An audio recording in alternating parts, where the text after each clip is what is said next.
जय श्रीमन नारायण, जय गौरी गोपाल भगवान, जय श्री राम लक्ष्मण जानकी भगवान की जय हो। बहुते मुख प्रश्न करे मैं माने बृंदावन दीक्षा लोৱা হয় मैं तो সেই কাৰণে बहुते मुख माने प्रश्न करे माने कि गाली पारे निंदा करे ककर्थना करे जे शंकर माधवर देशत शंकर गुरुजनाक एरी मैं माने बाहिৰত दीक्षा लोৱাৰ কাৰণে बहुते मुख माने ढेर प्रश्न ढेर किबा किबि কথা কয় फेसबुकते हक बा जोते हक মানে ঠাট্টা মস্কৰা কৰি ইটিকিং কৰে। তেওঁলোকক মই এটা কথা কওঁ, আপোনালোকে প্ৰথমতে এই ভিডিঅ'টো চাই লওক মই কাৰ ওচৰত দীক্ষা লৈছিলোঁ, তেতিয়া আপোনালোকে গম পাব। বহুতে চিনি পায়, যিসকলে নতুনকৈ আহিছে তেওঁলোকে প্ৰথমতে ভিডিঅ'টো চাই লওক অলপমান সেকেন্ডৰ, তেতিয়া গম পাব। जय श्रीमन नारायण गुरु जी। जय श्रीमन नारायण भैया। आपके चरणों में कोटि कोटि प्रणाम। खुश रहिए। मैं आसाम से आया हूँ गुरु जी, सिर्फ आपसे मिलने और बाकी बिहारी जी से मिलने आया हूँ। मेरा हिंदी थोड़ा अच्छा नहीं है, गलती हो जाए तो माफ करिए। कोई बात नहीं। मैं आपके कथा 3 साल से सुन रहा हूँ। तो मैं पहले बहुत नास्तिक था, अभी आपके कथा के प्रभाव से मैं अभी भगवान का दास बन गया।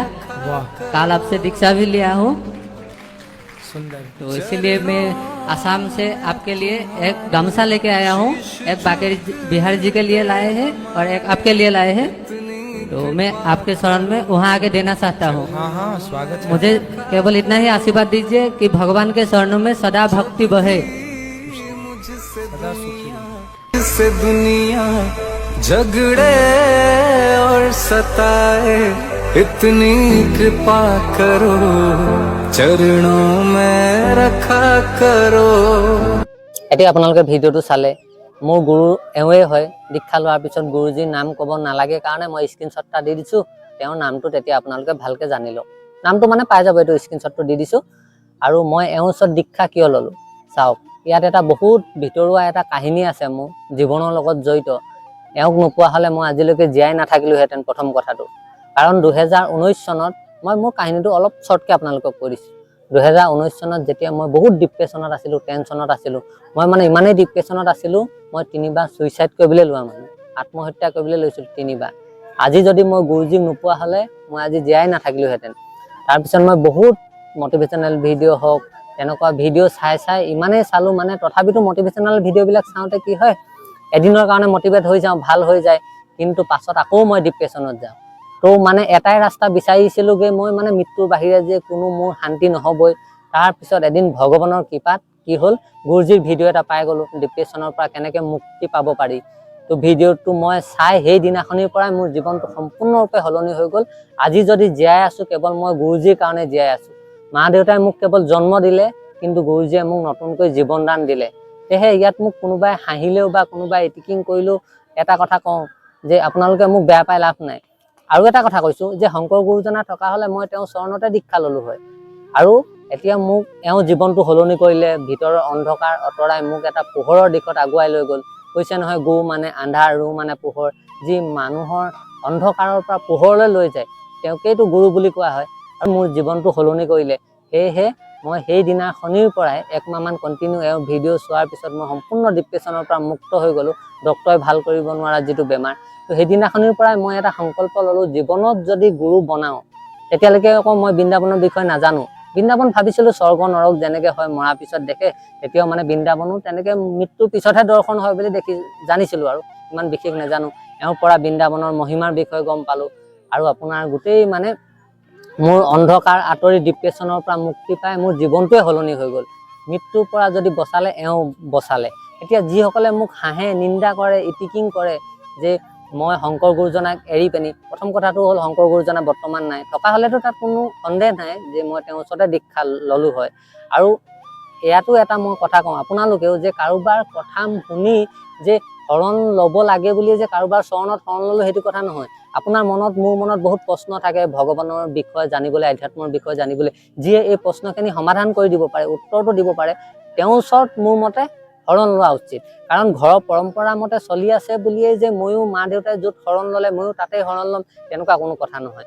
আপোনাৰ অন্ধকাৰ আঁতৰাব লাগিব, আপোনাৰ অজ্ঞানতা আঁতৰাই পোহৰৰ দিশে আগুৱাই লৈ যাব পাৰিব। যিয়ে পাৰিব তেওঁকে আপুনি গুৰু বনাব, তেওঁকে গুৰু বনোৱা উচিত। আৰু ইয়াত মই আৰু এটা কথা কওঁ যে ঈশ্বৰ প্ৰাপ্তিৰ কাৰণে চাওক, ঈশ্বৰৰ প্ৰাপ্তিৰ উদ্দেশ্যে আপোনালোকে শুদ্ধ মাৰ্গ বিচাৰি লোৱাটো সকলো শিষ্যৰ কৰ্তব্য।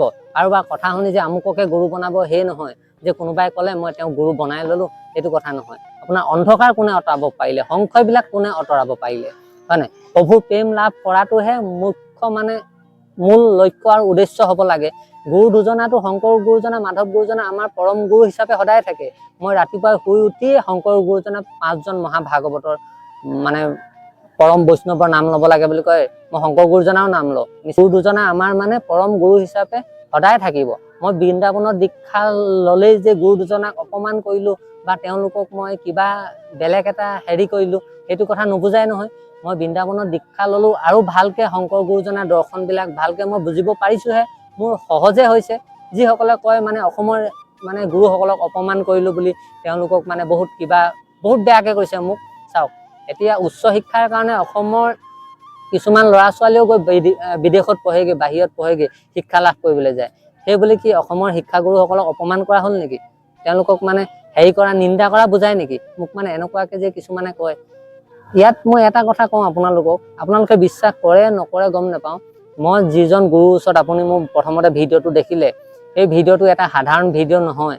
এই ভিডিঅ'টোতে মোৰ সকলো জীৱনৰ এটা ৰহস্য সোমাই আছে। মই আপোনালোকক শ্বৰ্টকৈ কৈ দিছোঁ। যিদিনাখনি আগতে মোৰ প্ৰত্যেক বছৰে মানে 2-3 বাৰ মানে কিডনীত পাথৰ, দুইফালে কিডনীত পাথৰ এবছৰ 2-3 বাৰলৈকে হৈ গৈছে।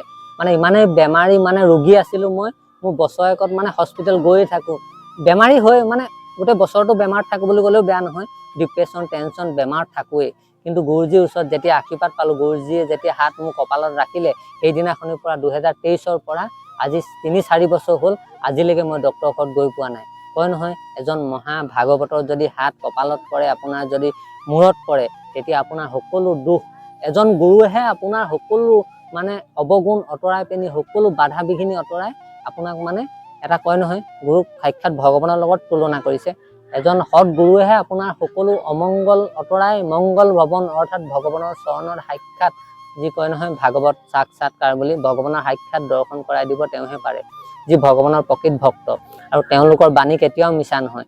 তেওঁ যিদিনাখনি মোক ভিডিঅ'টো শেষত যি দেখিলে, আপোনালোকে সদা সুখী ৰহ বুলি যি আশীৰ্বাদ দিলে, মানে সদায় সুখত থাকিবা বুলি, সেইদিনাখনিৰ পৰা মোৰ জীৱনত ভগৱানৰ কৃপাত, গুৰুৰ কৃপাৰ কাৰণে হ'ল, এই জীৱনটো মই কেতিয়াও নাপাহৰোঁ।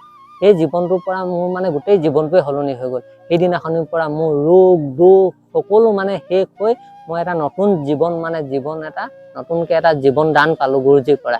সেয়েহে যদিও গুৰুজীয়ে মোক এতিয়া কয় তুমি এতিয়াই মানে এইটোতো সম্ভৱ নহয়, যদি মানে গুৰুজীৰ কাৰণে মই চৰণৰ ধূলিৰ কাৰণে মানে সমৰ্পিত। গুৰুজীয়ে যদি কয় মোক এতিয়াও যদি মৃত্যু হ'বলৈ কৈ দিয়ে, বাৰু নকয়, কিন্তু গুৰুজীয়ে যদি কয় তুমি এতিয়াই মৃত্যু হৈ যোৱা, তোমাৰ সেয়াই মানে মোৰ দক্ষিণা, মই খুচি খুচি তেওঁ চৰণত যেনেকৈ তেওঁ বিচাৰে মই মৃত্যু হৈ দিম। কাৰণ তেওঁ মোক ইমান দিন 4-5 বছৰতো তেওঁ জীৱন দান দিলে। মইতো 2019 চনত শেষেই হৈ গ'লো হয়, যেতিয়া মোৰ মৃত্যুৰ বাহিৰে বেলেগ ৰাস্তা নাছিলে। এজন মহা সেইকাৰণে কৈছে, এজন ভক্তৰ আশীৰ্বাদ, মুখৰ বচন কেতিয়াও মানে আপোনাৰ ব্যৰ্থ নাযায়। প্ৰহ্লাদ কি ভগৱানৰ ভক্ত নাছিলে নেকি? আগতে ইমান ভক্তি কৰিছিলে যদিও ভগৱানে দৰ্শন দিছিলে জানো? কিন্তু মুখৰ বচন যেতিয়া কৈ দিলে, এই খুঁটাটোতে যে ভগৱান আছে, যেতিয়া সুধিছিলে হিৰণ্যকশিপুৰে ভগৱান ক'ত তোৰ ভগৱান, যাক ইমান পূজা কৰি থাক, তেতিয়া এই খুঁটাটোত আছে বুলি ক'লে, তেতিয়াহে ভগৱান প্ৰকট হ'ল। কাৰণ মুখৰ বচন যেতিয়া মানে কৈ দিয়ে এজন ভক্তই, মুখৰ বচন কেতিয়াও ভক্তৰ মিছা নহয়।